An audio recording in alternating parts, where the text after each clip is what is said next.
What's going on, everybody? My name is Jake Suvek. I am the Spring 2025 Yak Off champion, and I am beyond excited to show you the kayak that I am entering into the fall edition of the Yak Off Awards, the Yak Off 2 Awards. I'm super proud of this kayak. I'm super proud of this build. It is the coolest thing that I have ever put together, and even if I get knocked out in round one, which I don't think is going to happen because I'm the champ, back in the spring, I talked about my original kayak and how I got into this sport and how I had never imagined that I would have what I had then. And now I took all of my winnings, everything that was good about winning the Yak Off Awards back in the spring, and I poured it right back into this build. I have to admit, I didn't do this all by myself. I had some help from somebody. I needed an expert to step in. Hi, I'm Winnie. I'm Jake's daughter, and I love fishing. He got me into it about the spring, actually last year, and I have gone in his kayak actually one time, and One time? Okay, more than one time. And I could not get my big arms into the hull to get all the wires through like I needed to. So when I needed some tiny hands, the expert was here to help me out and reach in there and find all the wiring and get it all connected. So she was a huge help going through the whole process and a big part of helping me set up my dream kayak. This is the new Surge green color that's Vibe's coming out with. It is going to be released in 2026. So right now, this is the only Shearwater125 in this color, and I've got to say it is my favorite color that I have had. I'm starting up here. I've got my navigation lights. These are wired into the Yak Power 8-circuit system. The navigation lights and my stern all-round white light operate off of the same button. I'll show you the panel that I've got set up here in a second. How I did this is I used the quick disconnect 5-circuit system from Yak Power, where I was able to get power directly from the batteries to my my Garmin units. And I also use the 8-circuit system for all of the lighting, my cameras, my power pole, and everything else that I'll go through. So there's a lot going on, a lot of power being drawn off of this battery. But as you can see, I've got my Live Scope black box up front. This is the Lithium Pros L Series 12-volt, 105 amp hour battery. And it is more than enough power to get me through a long day on the water. Even if I only get a small charge or maybe no charge at all, I'll be able to get through the next day. Something I did with my Live Scope on this build that I've never done before is I ran the Live Scope wire through the hull and also out this front piece. So that's something new that cleaned up the deck so much. And as we get to the middle of the kayak, you're going to see all kinds of open space that I never had on any kayak that I've built before. So the Yak Attack Command Center, I like a little bit more than the Captain's Bridge that I had on my last build, because it's just got a little bit more versatility to it. And I've been able to do some things with this that I just couldn't do with the Captain's Bridge. So what I've done is I've mounted both of my fish finders on the Yak Attack Command Center. I've mounted my spotlight on the Command Center. All of that's on the top. I've also added the Yak Attack Roto Grip for my landing net. And this is such a huge piece for me. And also a huge shout out to Broken Twig Landing Nets, because I spoke to them. They said they were going to send out all the participants a net. And I lost my net the day before they sent me an email saying that they were sending out nets. So that came in clutch. I always want my net to be easy to grab. And if this command center was completely flush straight up and down, the net wouldn't fit right into the Roto Grip holder. So what I did is I loosened up the command center, tilted it forward just slightly, so that now as the net sits in there, it's nice and tight and snug, and it's not going anywhere. It's not in there crooked or sideways or anything. The handle is out of the way, and obviously I can just scoot it forward if I need to. And then finally over here on this side, as you see, I've got my GoPro mount. So this was a huge upgrade for me from my last build.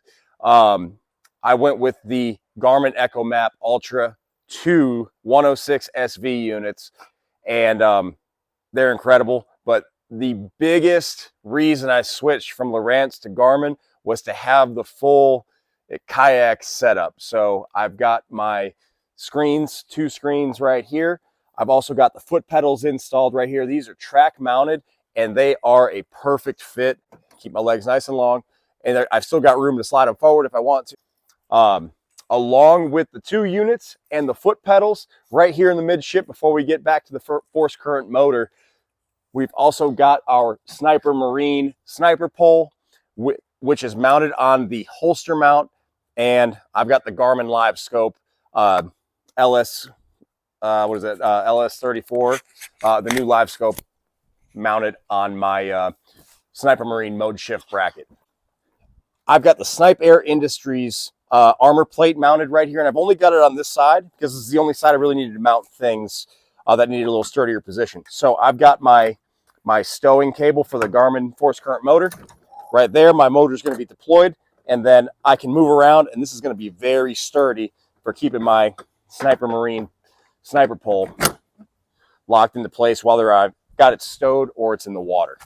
One thing from Yak Power that I've got hooked up that I think is awesome is the phone holder / wireless phone charger. So you can see it lit up with that green circle. I don't keep it charging all day long, but if I'm getting towards the end of the day or if I need a little juice, especially if I'm in a tournament, it's good to have this just in case you need a little boost of power towards the end of the day. Along with that, something making its return on this build is the Gear Keeper retractable tether. So I've got one on my pliers and I've got one for my phone. I've also got the Yak Attack track pack mounted over here is the Vibe VersaPod. And I've heard mixed reviews from people talking about whether they like this or they like the open deck space. I love having this pod here. I think it is huge just for having your plastics that you are going to be using all day long. We've got the Yak Attack Omega rod holder on the Mighty mount right here. Last but not least, I'm going to talk about the Yak Power control panel. So I've got the Yak Power control panel right here. The navigation light button will hit both the bow and the stern lights. The B is going to be the spotlight or the GoPro, depending on what I'm using. The M is set up for the wireless phone charger. S is set up for the stern GoPro. Number 1 is for my blue lights. And then I also installed a set of white lights for in case I need a little bit extra lighting in low light conditions. I have had the same 2 kayak cushions for several years until I won the Yak Off Awards back in the spring and got this beauty. But then I wanted to get another one to go with it for the new build, so I went with the lime green one. They've got different shapes of the kayak cushions and different thicknesses. I went with, I think they're called the Bertha ones. They're a little bit thicker. I'm a bigger guy, so they've been awesome keeping me comfy. I love the 3600 trays on the sides. So I could fit 2 3600 trays here and 2 3600 trays here. But I do want to take a second to talk about the 3600 boxes that I'm using. These are the Kayak Fishing Dads 3600 boxes. So this is one extra piece that I think is special about the Shearwater125 or all the Vibe kayaks that can handle the standing perch. I'm able to drop my seat and fold this down and actually stand up on this. I've gotten up there a few times during bed season. Anytime I'm bed fishing, I'm able to get the power pulled down. I can get my feet up here and really get a good view of the bed. As you can see, I've got those other 2 blue lights back here. Yak Attack bait binder. The storage in this is insane. I keep all of my plastics in here. So this is the Lithium Pros L Series 24 volt 67 amp hour battery, and I fished my first tournament with this motor and ran full speed from spot to spot. I was out on Santee Cooper on a super windy day. I was using spot lock the whole time, and fishing was tough. So I was just doing laps, one spot to the next, going about 5.5 miles an hour everywhere. And I finished the day with about 30% battery left. So I ran this thing super hard and I still could have kept going for a couple more hours if I needed to. You can't see these too well, but I've got 2 power ports from Yak Power, one here and one in the exact same side over here. This is where I plug in my GoPro for the stern GoPro, and this one is where I plug in my power pole, and that's how I wire it directly to the battery that I've got up front. Continuing to talk about Yak Power, we've seen speakers on kayaks. Something I love is the Yak Power dry tune speaker. This is magnetic. I was able to screw the magnet on top of the black pack or the short stack here, and it's a strong enough magnet that you can open it up, close it, and it's not going to go anywhere. And it's small enough that it's going to fit perfectly in top of the short stack. So from there, we will talk a little bit about the 16 by 16 black pack and short stack that I got. Starting up top, we've got our short stack. I'm going to go ahead and we'll leave that there. In the short stack, what I usually use, when I go out, I'll keep all of my bait covers so that I can start packing things up as I get off the water. Again, Kayak Fishing Dad's coming in big time with the bait covers. They're big. They got a cool logo. Huge fan of them. But along with that, we've got the Yak Attack. I think it's the 8x5 tackle wallet. This is great for extra terminal tackle. I keep some extra baits and lures, my Nichols lures and Dirty Jigs tackle, all this stuff in here. But also, I keep my my snacks for the day. And my favorites, I've got my essential provisions. So this is bison chili, and this is salted almond vanilla.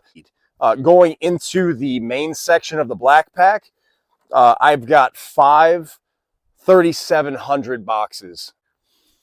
Along with the black pack, I've got it set up where I've got 8 rod holders, so 4 on each side.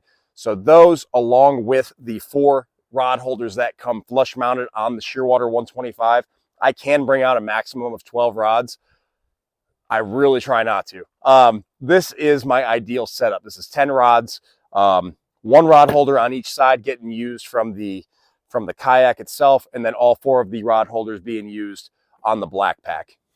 The selling point for me was how easy it is to store the Yak Attack leaderboard when it seems like I've really run out of space to put a board.